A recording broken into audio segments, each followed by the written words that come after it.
Hello, this is Gulafsha. I'm thankful to British Academy of Management for accepting my paper and giving me an opportunity to present my research. The two other co-authors in this research paper are Professor Niazimun Bhutto and Mohammad Nawaz Dunyo. The title of my paper is My Well-Being is at Risk Due to Organizationally Terrorist Supervisor, but my fit with the organization is the boundary condition. This is the presentation agenda that I'm going to follow. First of all, I'll discuss the research problem and the objectives of my study. Then I will build the argument regarding the proposition development. Then I will discuss some of the contributions that my research study has done. And I will discuss some of the implications of this study for the practitioners and some of the future research directions based on the limitations of my study. So, well-being is a multi-domain and broad concept which was initially addressed by Ward 1990 with arguments that it contains and considers the whole person. More simply, well-being is not just related to physical and psychological health symptoms but also as overall life experiences in our social life and job-related experiences just as job satisfaction and job attachment in an organizational life. But however, what predicts well-being? Among possible driving forces of employee well-being, leadership has been identified as one of the influential factors. Literature is growing in terms of exploring and examining the implications of leadership in affecting employee well-being. However, when leadership is corrupt, abusive, or destructive, it can negatively affect the followers' well being. One such kind of leadership is called as organizational terrorism, which was defined in 2010 by Colvin and Koranko. They argue that when leaders behave inappropriately and destructively to coerce and threaten organizational members, their behavior is said to be organizational terrorism.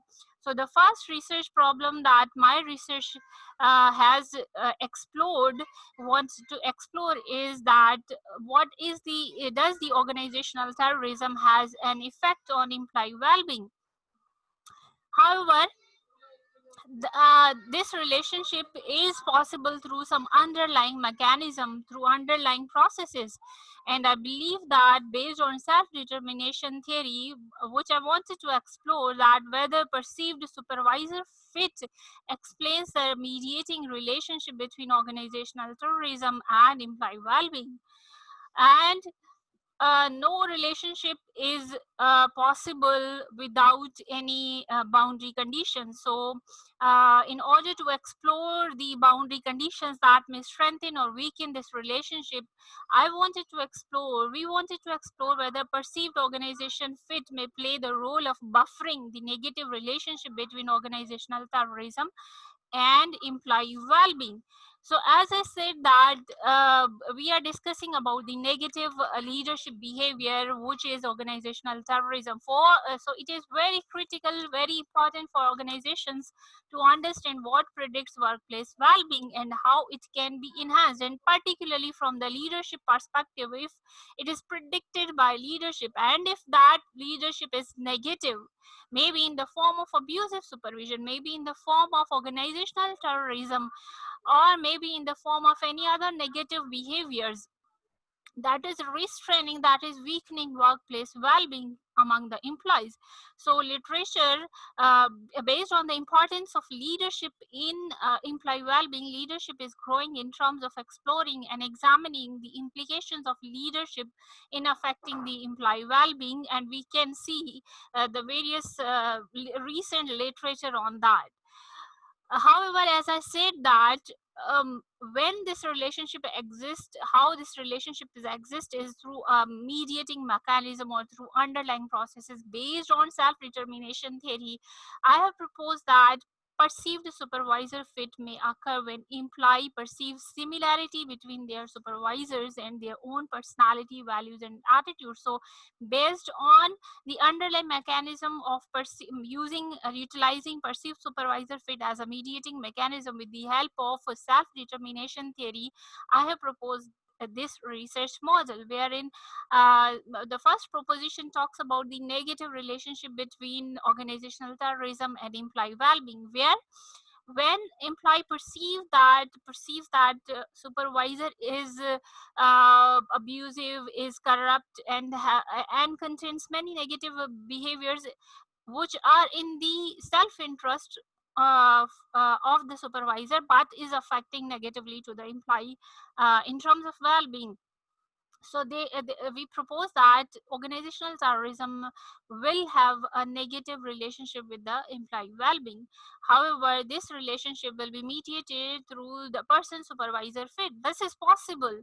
This is highly possible based on the self-determination theory, because when an employee perceives that supervisor is corrupt in his or her behavior and is having negative behaviors towards the employees and overall to the organization in terms of just working for the self-interest, then it is employee may feel mismatch between the personality, norms, and values of him or herself with the supervisor. So it will create person supervisor misfit, which is like the negative relationship between the terrorism and perceived supervisor fit.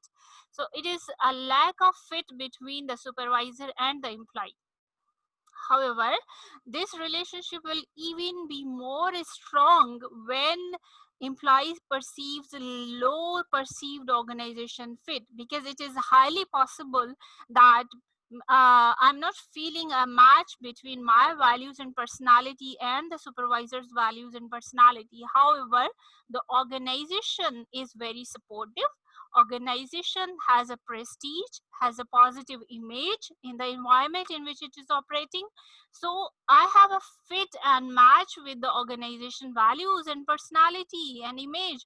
So I have a fit with the person, with the organization. However, I am not feeling a fit with the supervisor due to his or her negative supervisory behavior.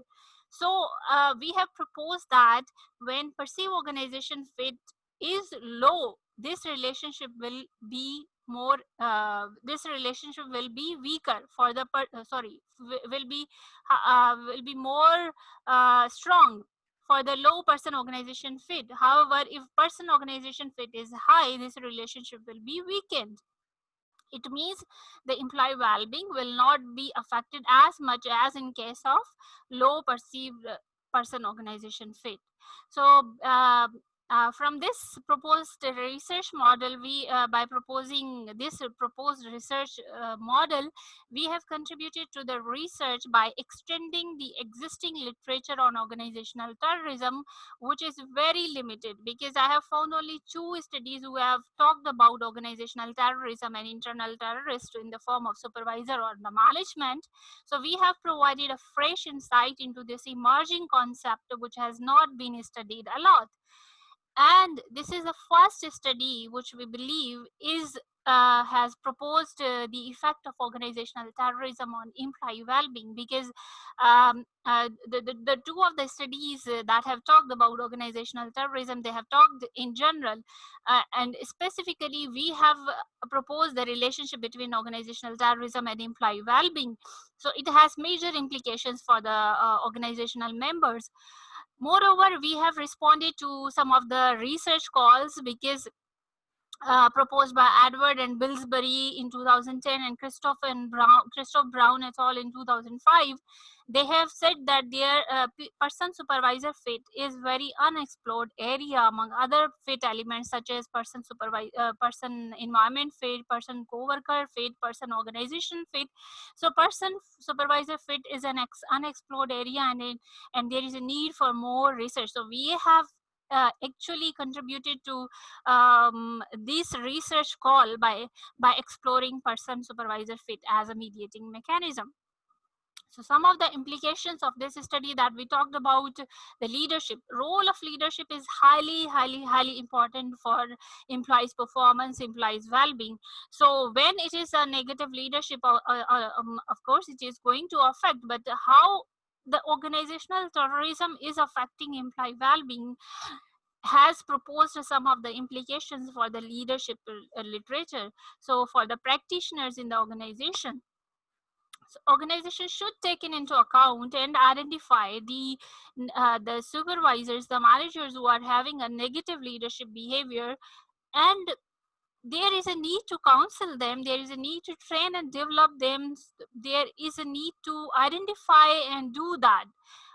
Because employee well-being, employee performance and well-being is highly critical for the organizational performance. So if there is a negative leadership behavior, it is not only affecting the employee well-being, but it is ultimately affecting the organizational performance. So organizations need to identify the behaviors, the leaders, managers who are affecting negatively towards the employee and ultimately towards the organization's goal.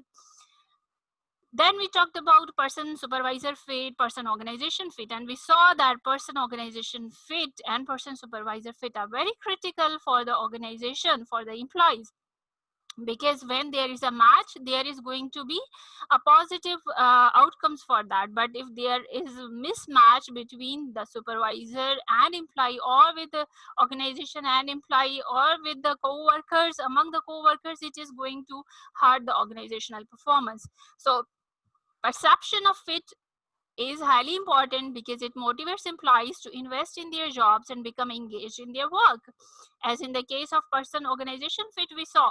So it is highly important for organizations when they are hiring to hire, to recruit the person, maybe for the post of manager, or for the post of middle managers or lower staff.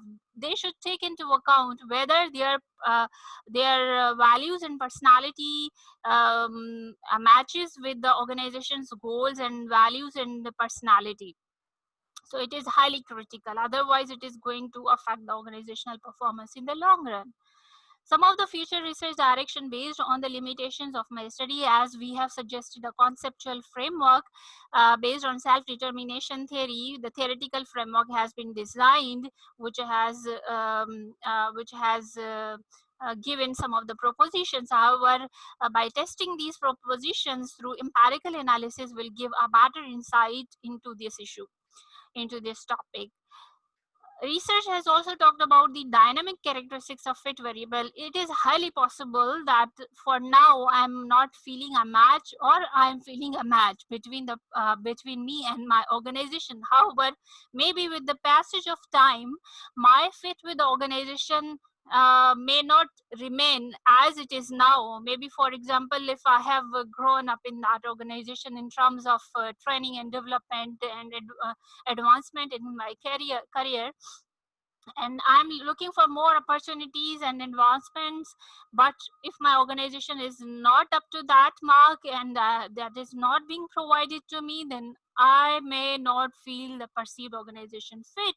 So we can say that it is not always the case that static value of person organization fit will always remain the same.